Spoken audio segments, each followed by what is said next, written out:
Well, good evening and welcome, everyone. My name is Tyler Weissong. I'm the acting president of the Indiana Healthcare Executive Network's Early Careerist Group.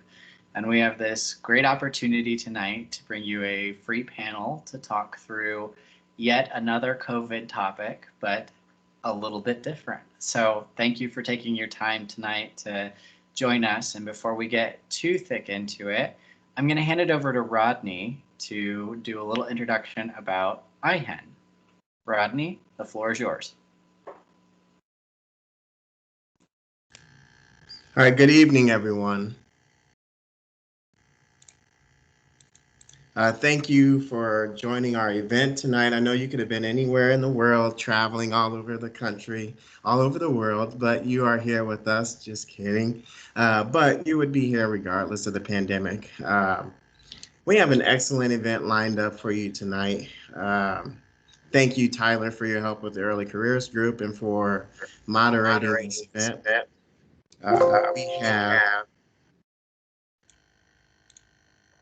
All right, I hear an echo on my end, but I think we're good now. So, yeah, we have Stacy McCrary, founder and president of ROI Search Group, Carly Cope, executive director of talent management at Community Health Work, and Jennifer Butler, learning program director at Anthem, who will be our panelists tonight. I want to, before we get into our event, though, I want to give you an update on some IHEN programs and opportunities for you to be involved with before the end of the year. So we do have our membership drive that is continuing through the end of this year. So if you refer a colleague, we will send a thank you gift your way. So definitely get involved and participate in that. Also, we have an event coming up on November 12th. You can still register to attend this event. It is our key state health legislative issues. And again, that is on November 12th. We have an exciting lineup for that event as well. So definitely attend. And lastly, the IHEN Volunteer Committee is gearing up for an end of the year holiday event. So more information will be coming soon regarding that, so definitely be on the lookout. Lastly, I want to say thank you to our sponsors. We have Ice Miller, Heapy, Cornerstone, InnoCare, Catsapper and Miller, and Arc Design. So again, thank you all for attending this event, and I will hand it back over to you, Tyler. Wonderful. Thank you for that very nice introduction. And just so that everyone is aware, we are recording this evening's presentation panel. I have a tendency to be very informal, but we've been asked to record tonight's session as we have a few education partners that would like to review tonight's content, so no pressure. We will have a couple of colleagues monitoring the chat. So if you're not familiar with Teams, at the top banner, there is a little chat bubble. Feel free to click on that. And if you have questions while we're going through some of this scripted dialogue, put your questions in the chat. And at designated times, we'll have Jacob read them off to our panelists. And that way it prevents people speaking over each other. I will ask, just as a housekeeping rule, make sure to keep your mics on mute so that we don't have any reverberation. And without further ado, we're going to start the conversation off tonight with Stacy McQuarrie. So we had a really nice introduction. Stacy is the president and founder of ROI Search Group, and she is going to focus tonight on the talent acquisition and hiring portion. So we've got a few great questions to start off with. And so, Stacy, before I dive in, is there anything you want to add to your introduction? No, I'm just really grateful to be here tonight. As you all mentioned, I do own a talent acquisition firm, and then I came from the provider side. So I've seen both sides of the perspective, and I'm excited for the questions. I would encourage them as I speak. Wonderful. So initially, everyone's life has changed since COVID. And now that we live in a predominantly virtual environment, can you provide a brief overview of how someone should prepare for an all virtual interview? Um, Specifically, is that process any different? Are you viewing any different trends? It is. I mean, it's a great question. So thanks for asking that. You know, we are in a different environment. You know, certainly we've used Zoom and Teams and other virtual environments during the interview process, and we've done that for a long time. However, primarily most of our interviews are through a virtual platform of some sort. So some of the things that, you know, from my perspective, may seem really basic, but I think they're really good reminders, certainly about some of the best practices. You know, one of the things is, you know, I always really talk to folks about preparing, particularly if you know about the interview a couple days in advance. You know, as you prepare for that virtual interview, make sure that, you know, you're preparing, you're going through, because we're used to talking, but not talking about ourselves and going through our entire resume history. And really what, you know, employers want to know is what stands out.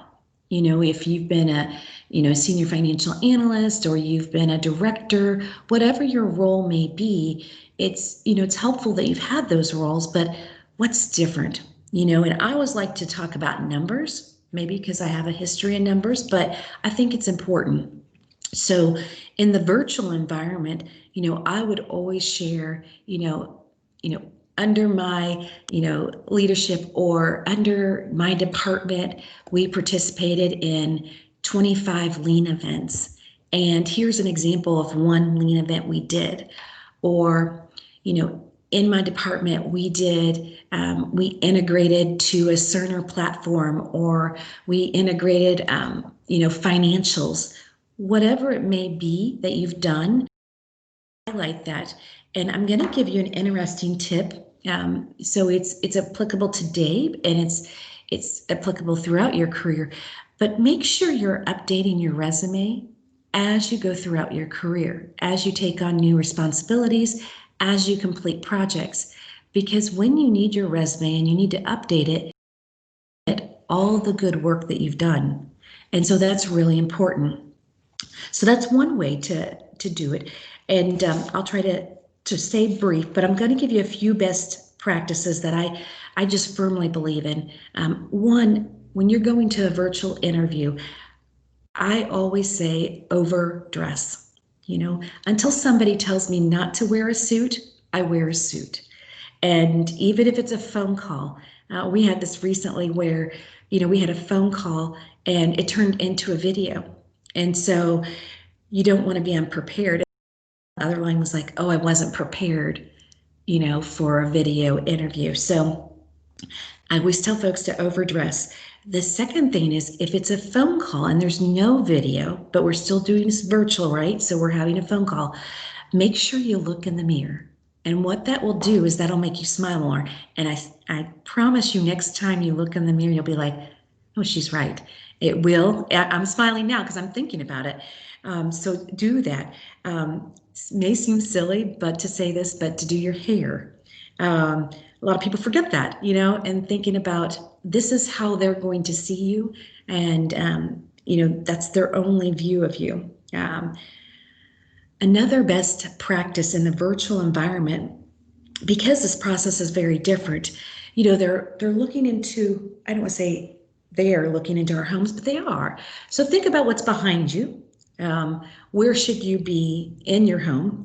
And if that's not possible, maybe going to a private location where there's not, you know, not Starbucks, of course, or the library where people can look at the virtual interview, but maybe somewhere else.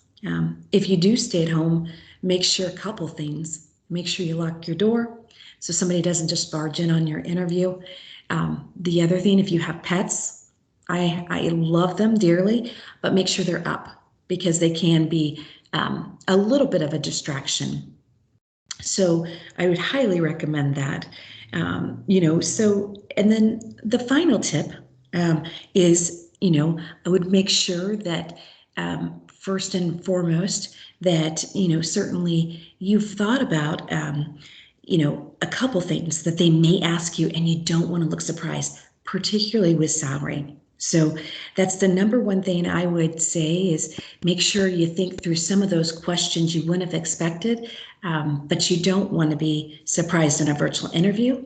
You want to be polished and practice. That is going to be my final tip. A mentor of mine for a long, long time always said, something you care about, you practice, and something you don't spend time on. So if you really care about that interview, in which I would expect you do, make sure to practice, practice, practice over and over again.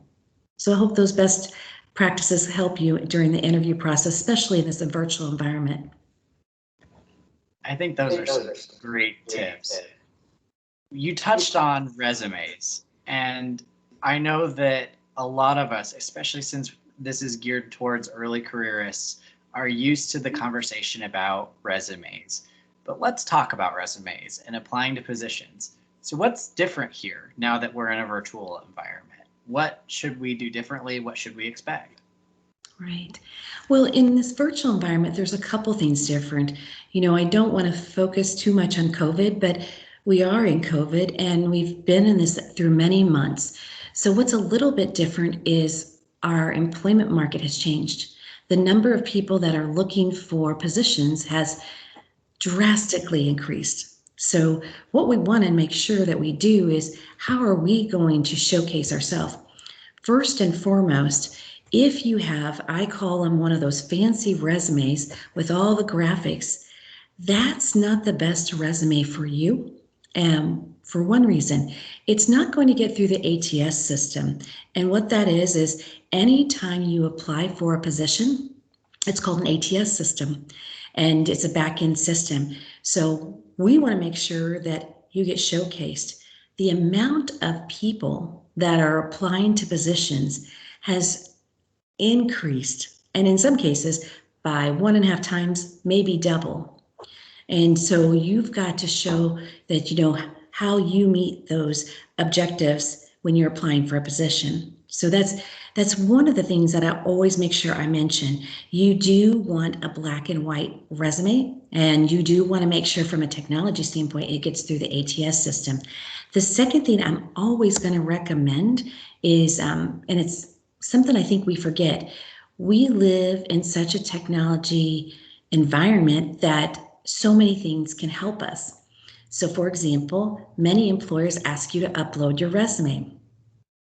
And so when you upload your resume, you need to check and make sure that all the boxes on the application are filled out appropriately.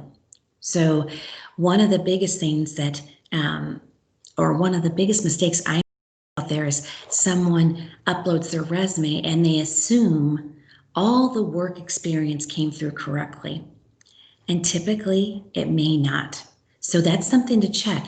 So it's not uncommon when you apply for a position that it might take 15 or 20 minutes. So I would just, that's another piece of information I would want to make sure.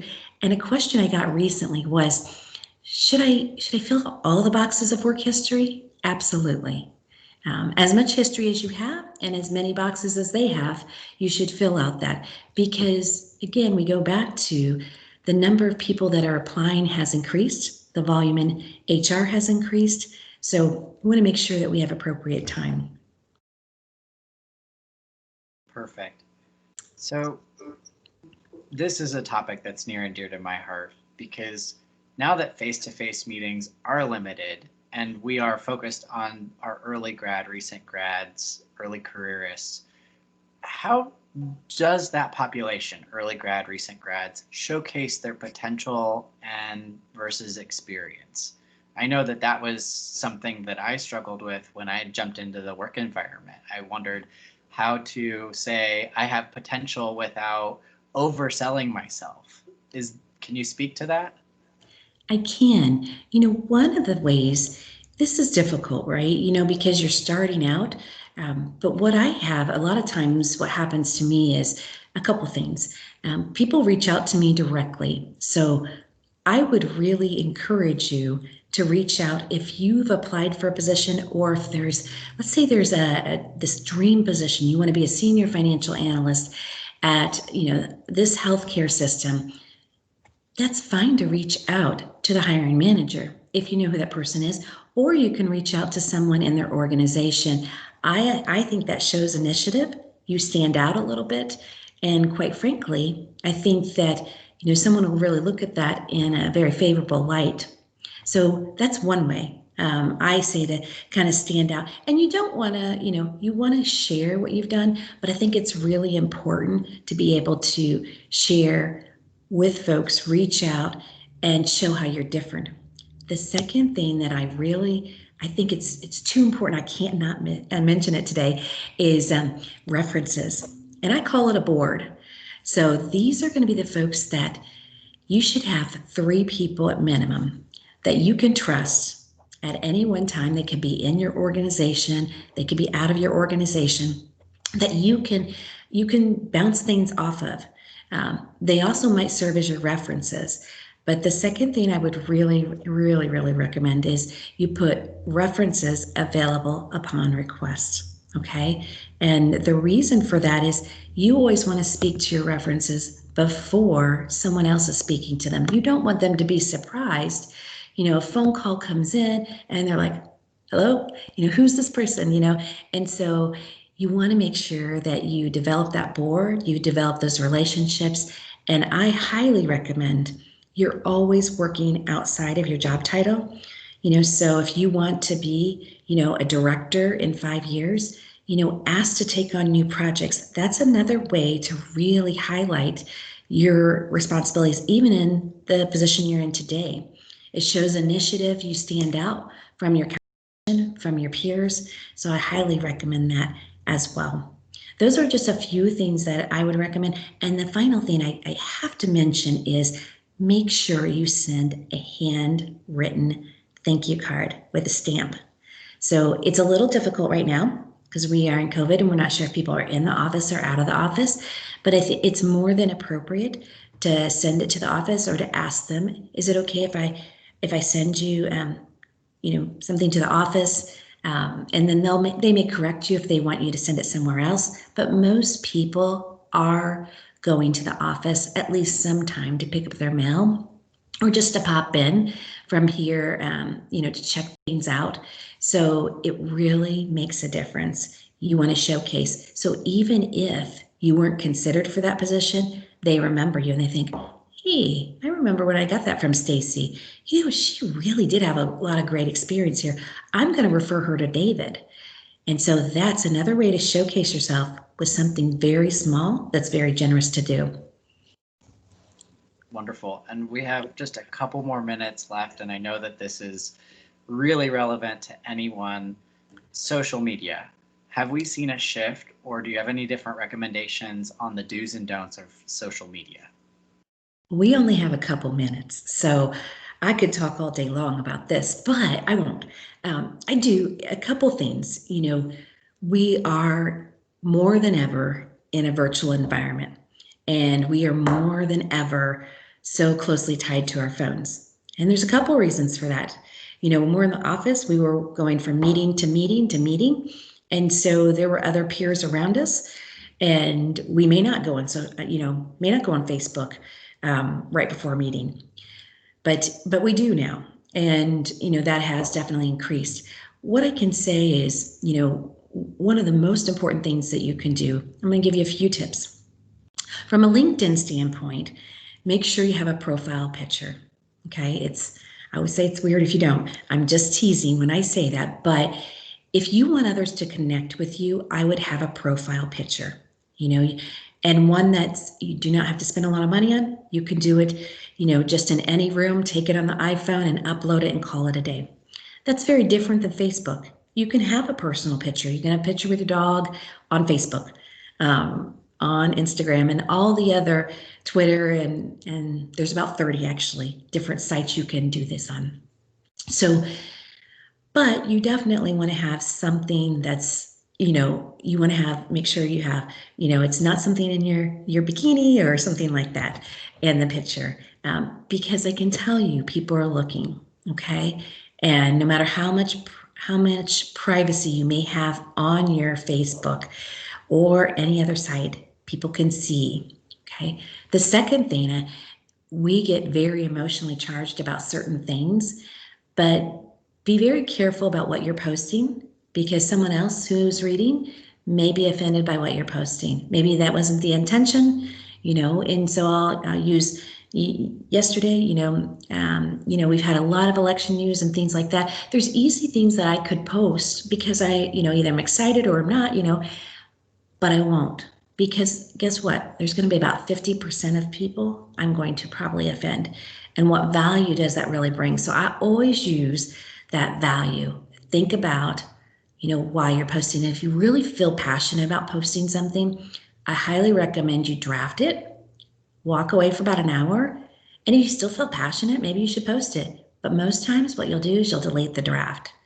So think about it. I use the grandmother rule. Like, what would my grandmother say if she read that? What would she really say? And so just think about that. And one question I always get about social media, but it's my right. It is your right. But if you are looking for that next role, or if you're concerned about your long-term career progression, I would be very mindful about what you're posting on social media. And the last thing is, which ties to our very first topic about resumes, make sure your LinkedIn is updated. Make sure all of your most recent things that you've done are updated, your volunteer work, your positions. And you may not be looking for a position, but at any one time, someone may go in there and want to look at you or reach out, and maybe they just want to reach out as, hey, I see you work for a large health system. I have a question. And now you've met a new person that you can, keep in contact with. So those are just a few things about social media. Just think through what you're posting, because people are watching it, and it does make an incredible difference in your career. Stacy, I want to thank you for your time. For everyone that has questions, feel free to drop them into the chat. We're going to move on to our next speaker, and we'll circle back around as kind of an open forum at the end to ask kind of general questions that all three of them can answer. Tyler, can I hijack your agenda just a little bit? I want to add on something Stacy just said. So Hi guys, I'm Jennifer. I'll be your third speaker. I actually just changed companies, roles, everything in the middle of a pandemic. We can talk later about whether or not I'm insane. One thing I would say, especially during this distance interviewing thing, that was really important to me is don't lose sight of asking questions and making time to really understand the culture of the organization. It's easy to pick up on those cues when you're going into a conference room and face-to-face interviews. But when you start going through the interview process virtually or all over the phone, et cetera, you're going to miss out on some of that stuff. And so it's really important, especially if you're looking to make a jump or make a move, that you understand that the organization fits your cultural needs as well as your professional and your salary, et cetera. It's just a thing I think is easy to overlook, and I want to encourage you to make sure you don't let that slide. That's wonderful advice. Thank you, Jennifer. You are welcome. Thanks for letting me jump in. No, this is why we have you guys on. So without further ado, we have another amazing speaker. Carly has joined us. She is the Executive Director of Talent Management at Community Health Network. Carly is joining us with the topic in regards of how organizational HR might have shifted slightly. So without further ado, Carly, do you want to add anything to your introduction that you feel like? I'm happy to. I thought maybe Jennifer was going down this path too, but it is, as so many of us are leaning into more of a virtual work environment, one of the most common best practices is leveraging that video functionality when you're meeting virtually. And I wonder, Tyler, is there any kind of guidance for this specific group to have cameras on or off, or is it just personal preference? It's killing me not to see faces. We did not give guidance, and so it's Same. personal preference. We would love to see your faces, even if your hair's messy and your face is greasy. We'd love to see you guys. Please, it's killing me too. Absolutely. I think this is such a really wonderful group, and I certainly, oh, Jacob, way to go. Thank you. You know, one of the benefits of groups like this is the networking piece, right? Connecting faces. And I think that's just such a big value add of these kinds of groups. So I appreciate for those that feel comfortable. If you don't, we get it. I understand that too, but it's just something I think is the best practice for all of us to get used to. I also recognize too, I'm fully remote work now, which was a change. I absolutely will admit that I only get ready from the waist up every day. That is absolutely real life. It's fine. Everyone can just embrace it. So I'll just share a little bit maybe about myself, give a brief intro, and then Tyler, I'll pass it back to you for some questions. Again, my name's Carly Cope, the Executive Director of Talent Management at Community Health Network. Community is a non-for-profit health system. So here locally, we have 5 hospitals and then over 200 sites of care. My amazing team that I have the privilege of leading is responsible for a variety of HR things. Anything from leadership development, staff development, workforce planning, succession planning, performance management, engagement. It really genuinely is the work that I love, and I couldn't imagine doing anything different.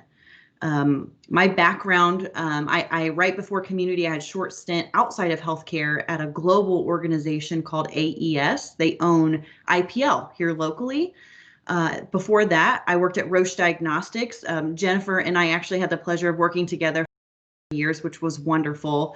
And then before that, guys, I had no business being in HR. I had no idea what I wanted to be when I grew up. I was in sales and then started doing sales training. So a few opportunities led me to where I am today, and truthfully could not be more happy with the position that I'm in and the organization I get to be a part of. You know, healthcare is certainly unique, and I think there is sometimes just a calling for every individual that gets drawn in that direction. You know, I watch a lot of Grey's Anatomy, and I feel very well equipped to do some surgeries if they would just put me in, but they're not doing that. That's okay. But I do get to support those who directly care for our patients, which is phenomenal. So I'm excited to spend a few minutes with you guys here today. I'll try to keep my answers pretty brief so we have time at the end for an open Q&A. So Tyler, sorry, we completely hijacked the meeting. This is what it's intended for. As I told you, I'm informal, so trying to stick to a formal agenda is really challenging for me personally. I know, just sincerely appreciate you guys. We have Carly focusing on kind of those organizational shifts. So the first question I want to kick off with is, how have organizations shifted to meet the needs of team members under the 6 dimensions of well-being? And I know not a lot of people, that especially the students, may not know the 6 dimensions of well-being. So Carly, maybe kick us off with a brief definition of that, and then how organizations have shifted during this time. Yeah, so you know, I think everyone on the call can agree that the downstream impacts of the pandemic are far and wide, right? And it's forced many organizations to rethink how they prioritize work or how they deliver work. So really, regardless of the industry, there was some impact. However, in healthcare, where, you know, I can speak for Community, you know, 85%-ish of our workforce has direct patient contact, meaning they're nurses, MAs, providers, physicians, dietary, housekeeping, a number of individuals who are interacting with our patients on a daily basis. Once the pandemic hit, you can imagine protecting them, those caregivers, their safety, their health was the first priority, not just for them and their health, but also so that they can continue delivering care for those who need it. You know, obviously a ton of safety protocols were deployed really rapidly around PPE. I'm sure, you know, a lot of that was in the news, and all of the associated processes were all deployed pretty quickly, really, again, focusing in on the safety of our caregivers. Second to that was really focusing in then on the well-being of our caregivers. So this is a very, very high stress environment, right? Where it's tons of fear and tons of unknown and what's going to happen and do I still have a job and what if I get COVID? There was just so much stress. And so an entire team, largely comprised of the people in my department, really had to pivot the work that we do on a daily basis. We kind of stepped away from the traditional talent management things and had to focus in on the well-being of our caregivers. The way in which we defined well-being, so that's a pretty broad word and everyone might have a different definition of it. We defined it into 6 domains, and these are well researched. There's a ton of data out there that helps to support this, but the 6 domains of well-being for community included emotional, financial, spiritual, physical, intellectual, and social. And so when we started focusing in on that work, we had that framework at the forefront so that we knew we were looking at the well-being as more of a comprehensive view. We had over 50 services and solutions stood up in about 60 days to specifically target those needs of well-being. So for example, if we look at the emotional well-being, or excuse me, the emotional domain, we had quite a few caregivers who were unfortunately testing positive for COVID, and we provided quarantine housing for them. So they couldn't go home because they didn't want to, they didn't want to share that or spread that with their family. They couldn't come to work for obvious reasons. So we partnered with a local hotel to arrange for quarantine housing. So they stayed there for a period of time. Well, imagine how isolating that feels to be someone quarantined for a number of weeks by themselves. So we arranged for specific meal deliveries and activities and adult coloring books. Guys, this is a thing. Adult coloring books were a huge hit with this group. We also provided support groups. So we connected all of those that were in quarantine housing together, virtually, of course, and we had our own behavioral health therapists facilitate these meetings to just talk about how's everyone doing, what do you need, how are you emotionally processing this. And again, this is just one way in which we were really trying to focus in on the emotional needs of our caregivers. We stood up, if you think about that financial domain, we stood up a number of programs to help financially support our employees. So you could be in a position where you had a spouse that no longer, unfortunately, was working. They lost their job during this pandemic, and you suddenly can't pay rent or you can't afford your utilities. We had internal processes established so you could apply for a certain amount of funds to help support you financially. Again, over 50 different services and solutions were stood up. It was incredible work. And I'll end that segment by simply saying, I know we didn't get it all right. I know we couldn't possibly meet the needs of every individual, but that didn't mean we weren't going to try. So that's been a big focus of my team, myself and my team over the past 6 or 7 months. And it's work I'm really, really proud of. But that, a number of organizations, not just at Community, went down a similar path where they really tried to prioritize the needs of their employees, which speaks to the character and culture at each organization, something definitely you should be mindful of. Absolutely. And one of the things I always do as an IT project manager is that lessons learned, right? And out of this, we've learned a lot. I mean, we've evolved. So is there change or noticeable change within the HR policies out of COVID-19 from this pandemic? And if there are, can you speak to any that you've noticed that you guys have implemented? Yeah, that's a great question. My gosh, there's just so much change that's happened. So from a policy perspective, I think I'd highlight 2, and this is going to be different in every organization, but specifically from my experience, we really focused in on having to change very quickly on our pay practices and then flexible work. Obviously, that's already been hit on a little bit today. Likely many, if not all, organizations were faced with a decision to either downsize or furlough or make the decision on pay continuation. And this decision, obviously, that while the policy sits in HR, this was clearly made in partnership with business leaders, and it is not an easy decision to make. Our general approach during all of this, we closed obviously non-essential sites, so surgery centers, pavilions, PT rehab, and as much as we could, we would redeploy that staff to COVID units so that we were planning and preparing for any surges that would come.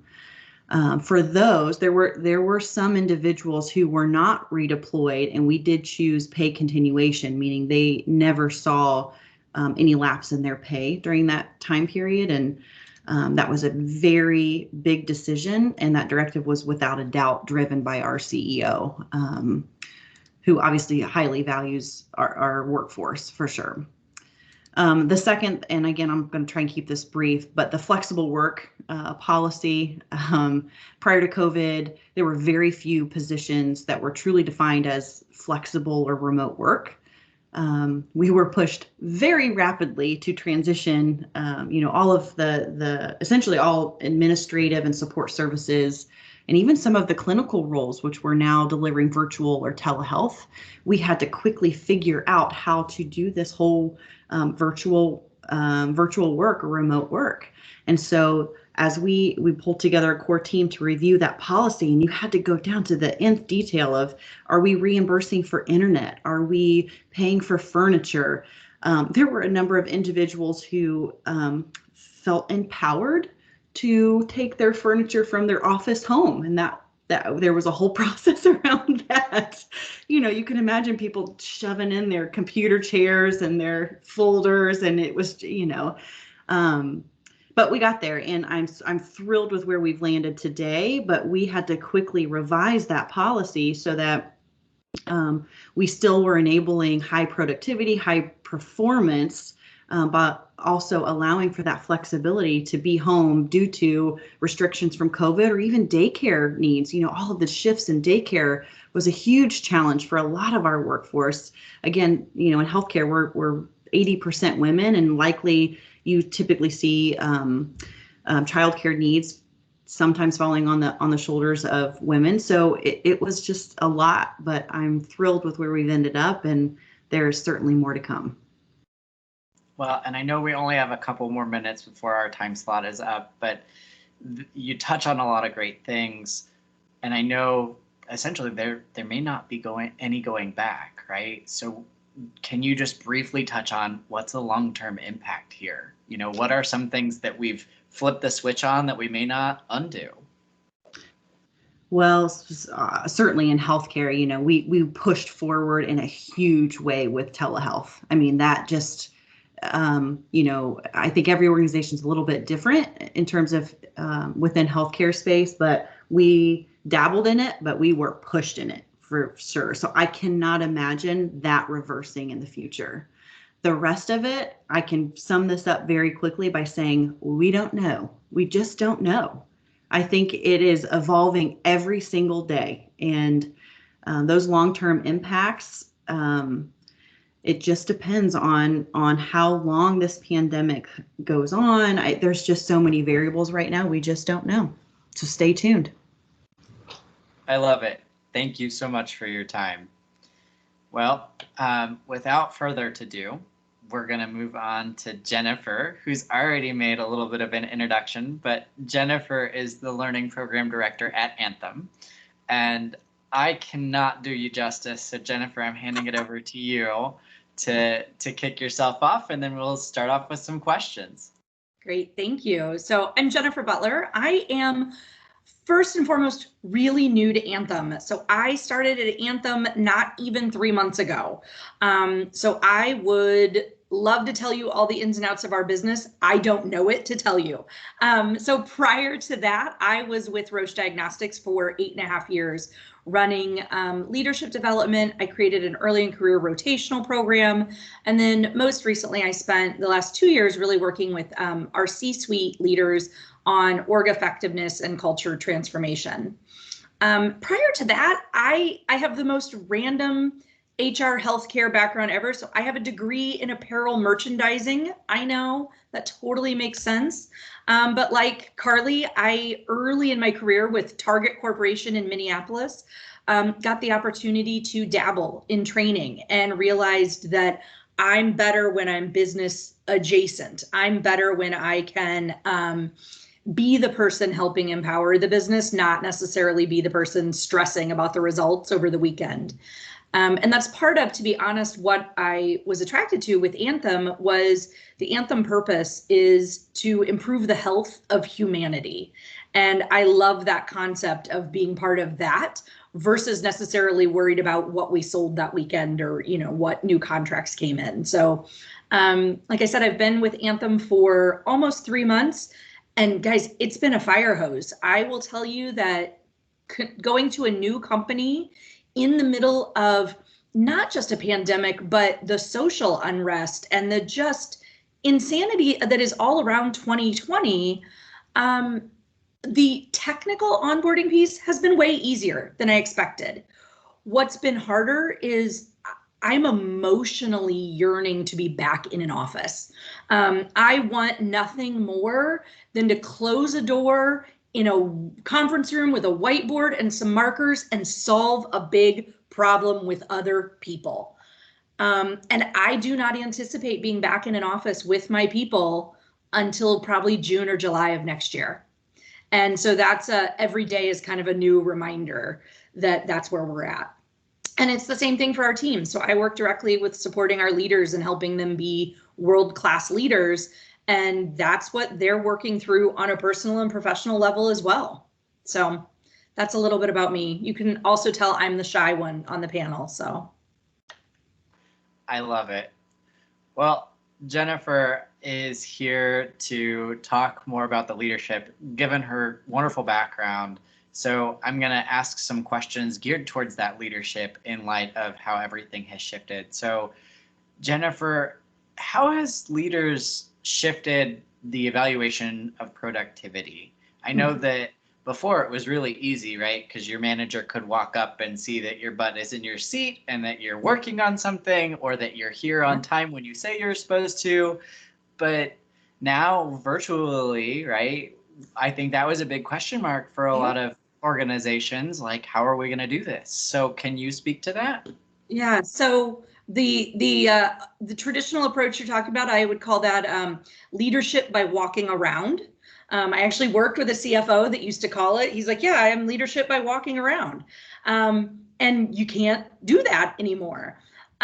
So look, we all very quickly had to figure out what life looked like in March.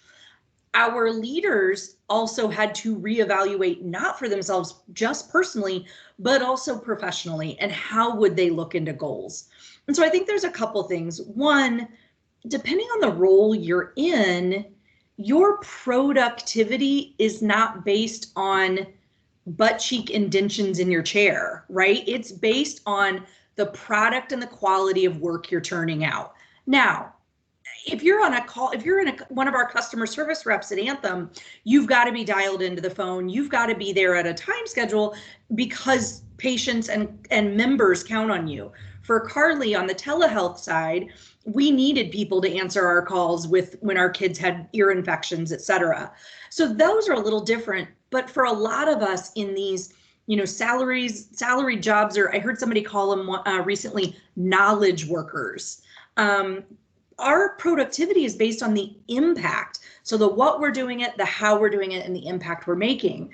So for our leaders, that measurement shouldn't necessarily change. Now, the rubric to which you look through might change. I suddenly, with my previous employer at the beginning of COVID, found myself at home with my daughter full-time for 6 weeks. I'm a single parent.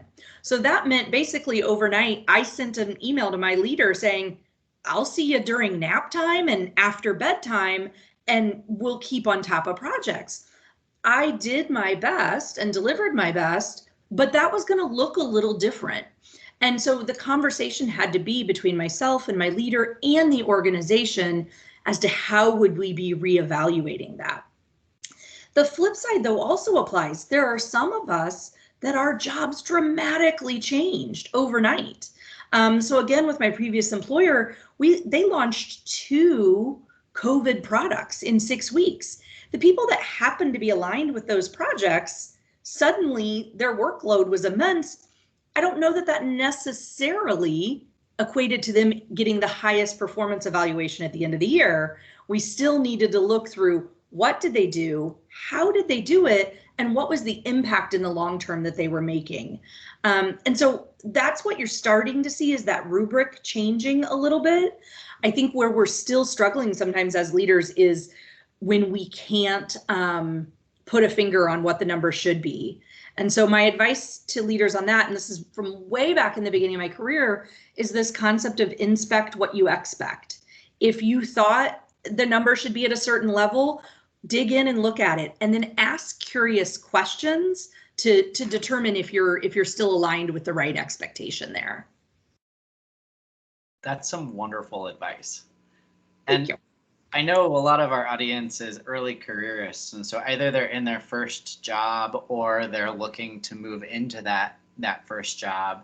In that same vein of, the evaluation of productivity, do you have any specific advice on organizational tools for efficiency during your workday while at home that early careerists could, latch onto, or some tips, things like that, to help us kind of look at how to be better in that work environment from a leadership perspective? So I want to flip around a little bit before we talk about what we as individuals can do. One thing I hope sticks from this experience is, I hope it sticks that we continue to give each other grace, that our work styles, our home, our work-life balance, whatever, looks different. I love seeing people's dogs and kids walk through the room, because those are the same things I'm trying to figure out. At any minute right now, my mom and my daughter could come walking through the front door and you'll all see them. So I think it's important for us to remember that how one person is efficient is not the same as somebody else's. And realistically, let's extend the grace that we're all doing the best we can. And something you'll learn, and those of you that are currently students or have been going through the interview process, I'm sure you've learned this. Nobody's workspace looks the same. Everybody is efficient in different places. So I start here most days, and there's some days that I'm sitting on the floor in the living room because that feels better and that's more comfortable. And so one thing we have to do is we have to just keep continuing to focus on what are our biggest priorities and where you have to be protective of your time. For me, that's where the efficiency really comes in. So it is really easy to get pulled into a full day of back-to-back video calls. You kind of start having the, when am I going to get my work done? When am I going to make lunch? What's that look like? Oh, and 3 people want to set up a networking call, and I'd love to do that, but oh, do I want to stare at the screen? And one thing you have to do, and at Anthem we refer to this as blue chips, is where am I going to spend the bulk of my time to get the bulk of my results? What isn't important or what can wait? And then what are those have to do's, right? And so when I think about time blocking, sometimes your biggest, hairiest mess is not your blue chip. It's not the thing you have to go at first, or that's going to pay off in the biggest way. So for me, time blocking and saying from 9 to 10, this is what I'm doing, and then keeping myself honest on that is really critical. Honestly, I've also replicated some of the stuff that worked in the office, and I've seen other leaders do this too. So there's a whiteboard on the side of my refrigerator, and I go out there and I'm mapping out work things and family life things and stuff that we have to get done, because that helps me. The other thing I've continued to do is, because again, I'm a social creature and I miss the office. Part of what I loved about the office is you can get things done easily because you just pop over and you're like, hey, Rodney, do you have a second? And you have your conversation. I've continued to do that. So right when we went home and I was with my previous employer, I told a couple of people on my team, I'm like, I'm going to randomly, without warning, video call you every now and then. I mean to do it. And if you can accept, because I have a 2-second question and I just want to keep it going. That was fantastic, because that was just like that experience in the office of, hey, do you have a minute? Or, hey, will you walk with me and get a coffee? You're just replicating that. So for me, that's been important. Where you can do that, I would encourage people to do that. And then I would also say, this goes back to Carly's components of well-being. If you thrive on relationships, don't take that time away from yourself. Have coffees, have lunches, face-to-face or virtual, whatever you're comfortable with, but continue to have that social dynamic where it makes sense in your workday, because it's reinvesting back in your own mental health for sure. So. Absolutely. And I will latch onto that one personally because I am a social butterfly. So yeah, I appreciate that invite. The next thing that kind of ties right into this is that how do you collaborate in a virtual workspace? I know we touched on this with the just popping in, but specifically for an early careerist, I know when I got hired on, I had a great manager, but I was kind of scared to ask her questions because she was so knowledgeable.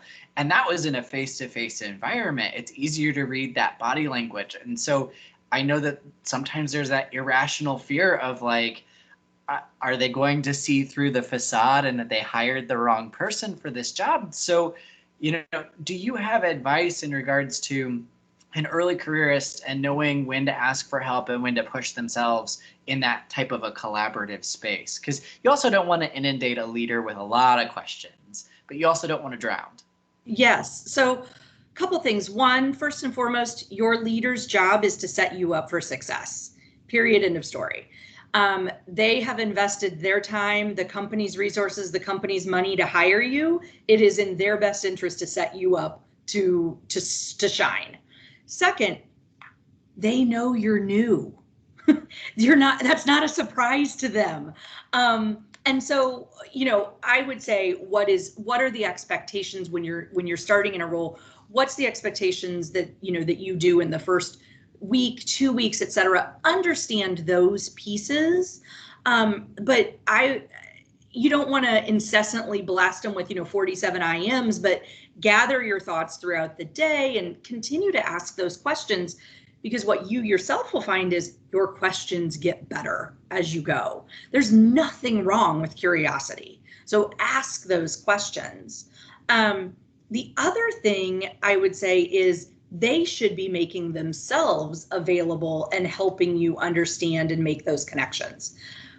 What I would also say is, don't always come and drop a problem at the feet of your leader during this. So if you're new or if you're figuring out a new space, I love the times when somebody comes and says, okay, I have been thinking about this. I'm ready to talk it out. Let me walk you through all the things I'm thinking, and then we can solve there together. So it's their job to help you shine, but it's not their job to do your job. So you've got to give them the tools, and the biggest tool you have is your questions, so they can help you be successful. So, yeah, but ultimately their job is to make you look good. That's fantastic. So I'm going to repeat a question that I asked to Carly, but Jennifer, what are some of the longer term of this virtual environment on the way leadership evaluates team members? So one of the biggest things is I hope the positive is that we extend grace in how people accomplish their roles. I now realize people can get their job done in a way that looks different than the way I do it. And that's great. I hope that we can continue. One of the things I've seen a lot of companies do is set up project boards and work job boards where people can swarm to the work that's out there. So if you were somebody whose job suddenly was diminished during the pandemic, but you were able to go take on 3 extra projects, you've then picked up great skills. You've picked up new network. I think that could be a really cool longer term thing of this. I think a thing we have to all be thinking of is, as we start working back in offices next year, what's that look like? If I'm able to go back earlier than other people on my team and they're still working at home, how do we work through that growing pain? I just think, I don't know the answer, but it's a question I think we have to be aware of. And on a personal level, I realized the other day, I have not printed anything since I was in the office March 9th, because I don't have a printer at home and I just haven't gotten around to buying one. I kind of really hope I can like keep my green approach. I'm not sure. I think I'm gonna end up caving and getting a printer, but that to me is a big change. So. And that's an excellent point in regards to, when we're hybrid, as we've been calling it, when you have some people in office and some that are not, leaders are going to have to adapt because, if you are a what did you call it? The lead by walking around? Yeah, lead by walking around. Yeah. So if you're that style and you have some team members that are still remote, you're comparing apples and oranges there. So I think, to steal Carly's line, stay tuned, right? We're gonna figure it out. Yeah. So I know we have just a handful of minutes left with you, Jennifer. The last burning question I have, and it kind of echoes one of the topics we touched on with Carly, which is, how are leaders supporting their team members who are each navigating this time differently? Yeah. Because we've had a lot of different unrest, whether it's from working at home, that piece that was touched on at the beginning, which is the political change. We have a lot of emotional things going on in society. So how are leaders now supporting team members? Because that was challenging face to face, and now we're remote. What are the trends you're seeing? So the trends where I'm seeing leaders excel are the ones who are leaning into authenticity and empathy. The leaders who are getting on the call and saying, if my kids don't go back to school soon, I'm going to lose my mind, right? Because everybody's feeling that way. Or the leaders who are going out of their way to understand that everybody's greeting all of 2020 in really different places. And so there's a story I'll tell you. So at first glance, it's not just COVID, right? There's a lot going on. And at first glance, I don't know that somebody would think to inquire deeper around how myself or my family handled or responded to the events following George Floyd and the protests and the unrest this summer. But I am a white mom raising a Black daughter. And I struggled. I had a really, really hard time on a lot of fronts. And what I was most touched by were the number of people, or the positive was I was really touched by the number of people that made that connection and stepped out of their own comfort zone or made it a point to say, how are you doing? Does Davy, what questions does she have? What's she asking? What I was so shocked by is the people who were intimately aware of the dynamic in my family, and it was business as usual, charging right forward. And what I realized is that may authentically be who they are, but that gap in empathy was really blaring. And so the biggest thing I would say as leaders, as peers, as people that are just navigating this all together, the worst thing you can do is ask a question somebody's not ready to answer. But reaching out and saying, thought about you when I saw this, or how's this going for you? Asking something other than how are you doing is really valuable, and I think gets at more of that experience. So to me, that I think is really important. So that's what I'm seeing. Jennifer, I appreciate that vulnerability and letting us in on your life. 2020 has been a year for all of us. And right? It kind of goes to that. I've seen the thing online that says, like, I'm staying up until midnight, not because I want to celebrate, but because I want to make sure 2020 goes away on New Year's Eve. Like, I want this gone. Yeah. Absolutely. Yeah. Well, That concludes the time frame, or the dictated time frame of the questions our group came up with for our panelists. And so we have set aside the next 15 minutes as an open floor Q&A based off of the chat, and or anyone that just wants to unmute and chime in. This is informal, so this is your time.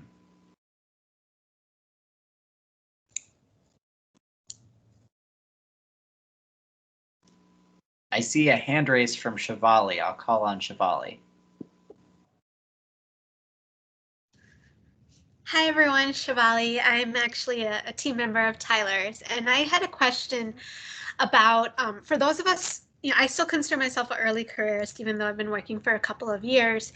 And I'm curious about what your thoughts are on for those of us who are looking to advance to the next level. How do we keep ourselves ready for new opportunities that may come our way, any promotions, etc.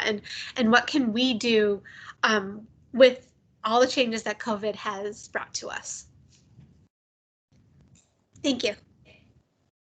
So Shivali, let me ask you real quick, what does next level mean for you? Is that stretch in responsibilities? Is it a lateral? Is it a promotion in world domination? Like what's that mean in your space?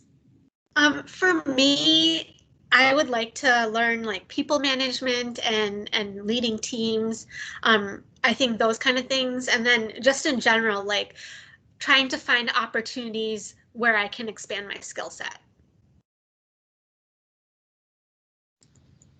Go ahead, Jen. I know you want to speak. Go ahead. I know. I actually have a lesser known route I would suggest, so I'll let somebody else go first so I can back clean up with a brilliant suggestion at the end. Do you want to go? So humble, that one. So humble. Stacy, do you want to answer first? I'm happy to jump in after you, and then we'll end with Jen. Sure. You know, one of the best things that I can recommend is really, you know, when you're looking for that next level, and, you know, Jen kind of mentioned that, what does that next level look like for you? It looks differently for every person. But one of the ways that I always say you can highlight and learn new responsibilities, and I'm going to give you an example. When I entered healthcare, I remember one of my first interviews, and it was a wonderful vice president, and he said, well, we're not going to necessarily hire you because you don't have any healthcare experience. And I was like, how do I get healthcare experience if I've never get hired in healthcare? That's going to be challenging. The same thing really applies with leading people, right? Most people, they might say, hey, I want somebody who has a few years of leading people. So how do you get around that when you're a team member? And the best way that I would say is you volunteer.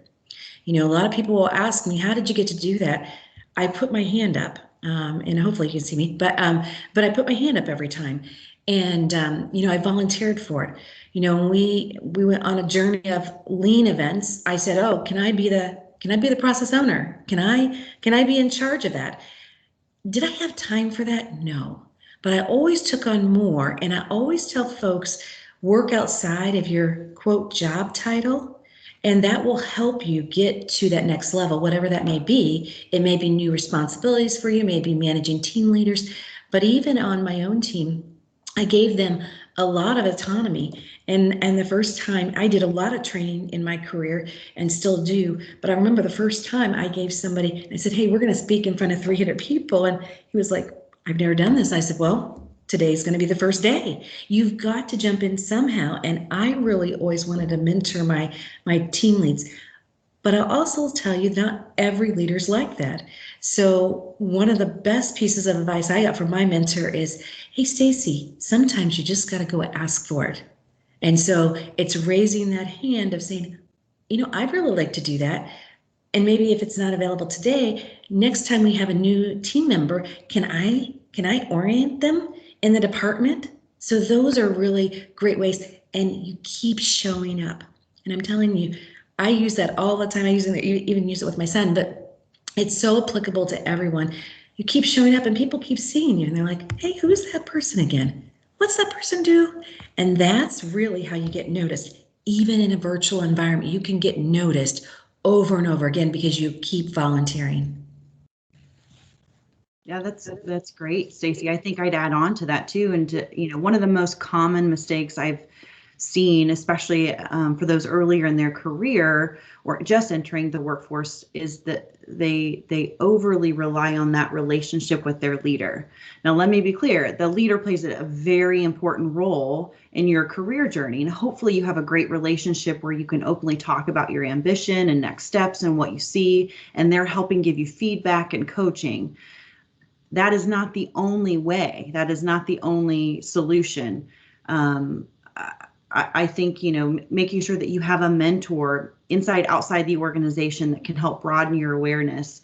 I also think it's really critical that you're looking at experiences that you have and how you can gain relevant experiences, maximizing the things that are right in front of you. So you may have a project that you're responsible for. How do you take that to the next level to get some informal leadership experience or stakeholder management or negotiation or whatever that is? There's so many overlooked opportunities right in front of us that can help provide progress in your career. The things I would add is don't overlook groups like your talent acquisition or your talent development function.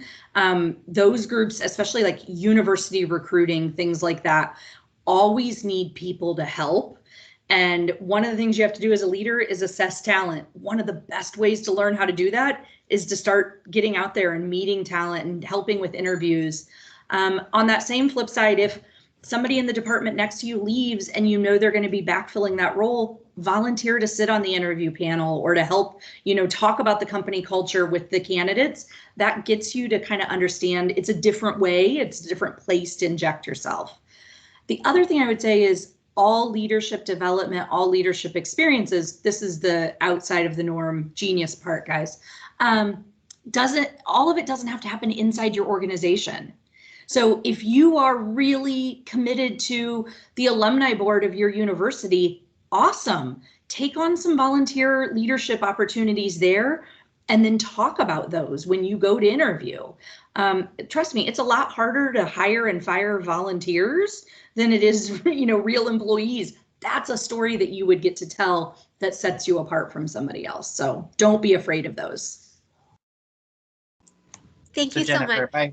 If I heard you correctly, you're saying that I should tell them about the time that they could not let me go as a volunteer?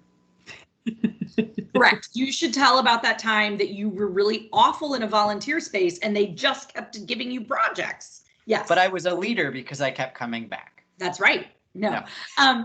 It's something I've deployed in my career of when my career maybe hasn't been filling my bucket. I've rounded that out through volunteer opportunities. And then when the career spikes go up, then your volunteer stuff can go down. But it's a nice way to balance out your whole self in a way that's fulfilling. And Rodney, I'm going to do a shameless plug here for IHEN. IHEN is a great opportunity for volunteering and getting leadership opportunities. I owe a lot of my skills towards being pushed in positions like this to meet with leaders as great as Stacy, Carly, and Jennifer. So, for those of you that are on the phone that are thinking about how do I want to get involved more, how do I want to develop, feel free to reach out to myself or Rodney or Stacy, and we'll help get you plugged in. I mean, that's what we're here for. That's what IHEN is. That's why the membership is important. So sorry, Rodney, for doing the shameless plug, but I figured you'd approve. Absolutely. Think we have time for about one more question. So who wants to take a stab at it?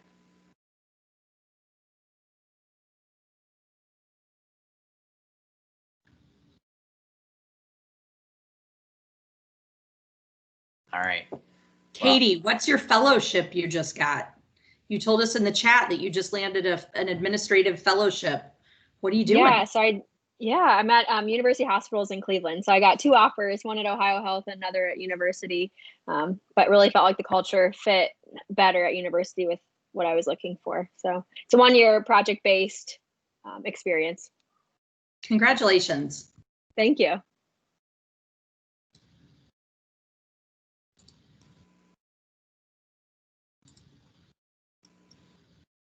Well, I am not going to hold you guys hostage here. We are already over an hour on this phone call, and I'm sure many of you have been staring at screens most of the day. I want to take one more time to just say thank you to Stacy, Carly, and Jennifer for allowing us to pick your brain over some of these questions. Again, this meeting has been recorded, so I will be sending this to my counterpart, Corey, and she will be sending this out as appropriate. I don't know what venues this will be distributed to, but if you need or would like a copy, feel free to reach out to myself and I can connect you with Corey. So thank you guys for spending your evening with us. It was a great honor to have you guys here, and I hope everyone stays happy and healthy. Thanks, guys. Have a great night. Thank you all. Bye, guys. Thank you so Bye. much. Bye. Take care.